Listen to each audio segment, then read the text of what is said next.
In a hidden village deep in the Blue Mountains of Jamaica, a young girl named Amara loved listening to the stories of her ancestors, the Maroons, the brave people who had fought for their freedom.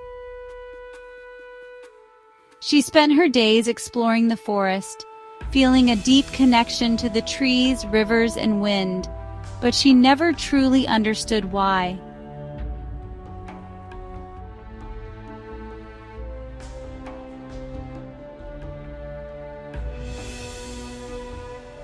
One evening, as the villagers gathered around the fire, Grandmother Cece told the story of Queen Nanny, the greatest Maroon leader of all.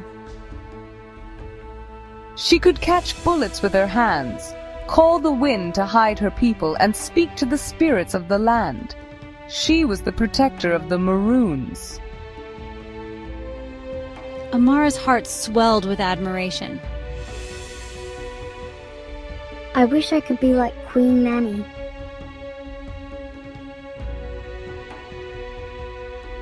That night, as she lay in bed, a strong wind rustled through the trees outside, carrying a voice, a whisper that wrapped around her like a song. Come, child of the Maroons, it is time to remember who you are. Amara's eyelids grew heavy, and she drifted into a deep, vivid dream. In her dream, she stood on a misty mountain, the wind swirling around her.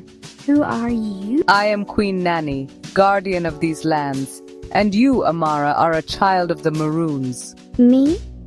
But I'm just a child. Pause, slow surprise. Nanny was once just a girl too, but she listened to the land and found her strength. Amara knew what she meant. Strangers had been seen in the forest, chopping down trees and poisoning the river.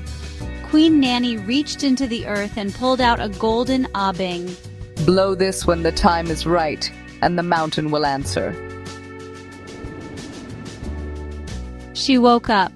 The hut was dark, the fire's embers still glowing softly. Amara sat up, her heart pounding. It had felt so real. Then she noticed something. Just outside her hut, lying on the ground, was the golden abeng from her dream. The next morning, the strangers returned, axes in hand, ready to tear down the sacred trees.